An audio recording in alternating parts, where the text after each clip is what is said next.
Bonjour à toutes et à tous. Aujourd'hui, dans cette première partie de vidéo consacrée à la réalisation d'un tableau de bord RH axé sur les barres de défilement, nous allons ensemble commencer à construire la partie effectif en fin de mois de ce tableau.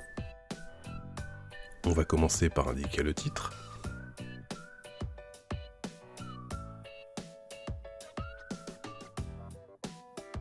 Dans l'onglet Data All, figurent ici les données que nous allons mettre en forme. On va se concentrer sur les données tout en haut de ce tableau. On a deux colonnes de titres qu'on va venir copier-coller sur la page de présentation. Pour éviter d'afficher plusieurs fois la même info, on va faire un tout petit peu de mise en forme.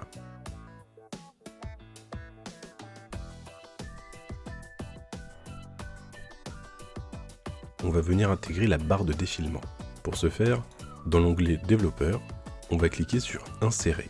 Puis, dans la section Contrôle de formulaire, on va venir cliquer sur Barre de défilement, Contrôle de formulaire.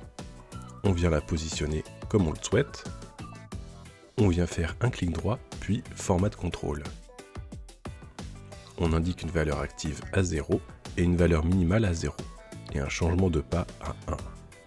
On souhaite que lorsque l'on clique sur la barre, ça fasse défiler tous les mois du tableau, de seulement un mois pour chaque clic. On indique une cellule liée à 1, cette cellule viendra s'incrémenter d'un numéro à chaque clic et représentera aussi la valeur de référence de là où se trouve la barre de défilement. Dès qu'on clique, on voit bien la cellule A1 s'incrémenter de 1 à chaque fois. On vient copier-coller l'année et le mois. On réalise un peu de mise en forme. On va commencer à inscrire la formule index. Il faut d'abord savoir que notre tableau s'étend d'une colonne à une autre. Sur cette base-là, on va venir indiquer égal @index, entre parenthèses, l'entièreté de notre tableau, et même un tout petit peu plus loin. Point virgule, ligne, il s'agit là tout simplement de la référence de la ligne. On peut indiquer A3 par exemple. Puis point virgule, notre valeur de référence de la barre de défilement, plus la colonne A3. Le résultat affiche 4.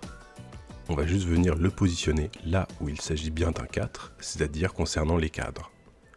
On tire vers le bas.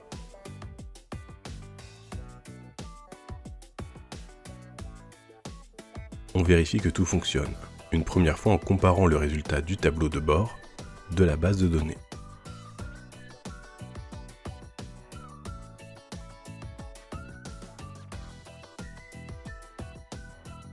On étire vers la droite les données, de façon à avoir 12 mois. On constate qu'il est important de rajouter des dollars sur la base de données, afin de la verrouiller. Si on modifie cette information dans la formule, on peut constater que le résultat est beaucoup plus cohérent. On réalise un peu de mise en forme.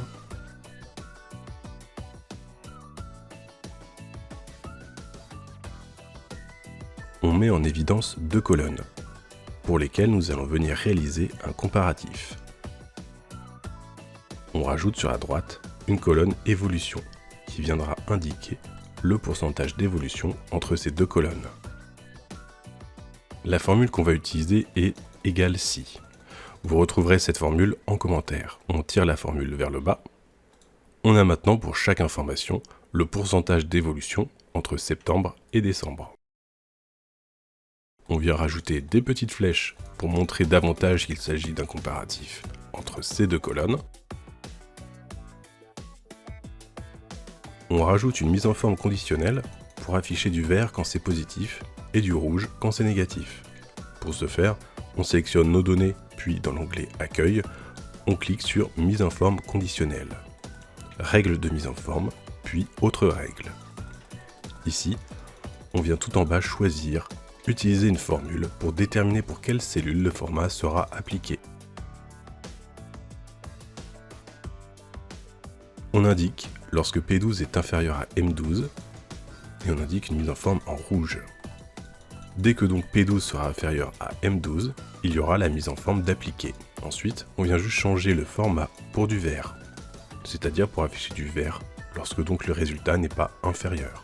On va ensuite sélectionner nos données, puis insérer un graphique en barre. On le positionne, On vient cliquer sur sélectionner les données. On retire des infos pour ne garder que le total CDD et total CDI. Puis on enlève le mois. Et on constate que le graphique se met à jour dès qu'on vient glisser nos données à l'aide de la barre de défilement.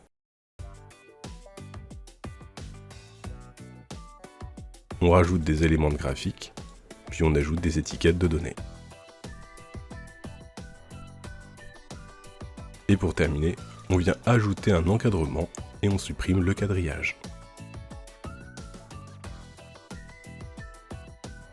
Et voici, on vient de réaliser une première partie de notre tableau de bord.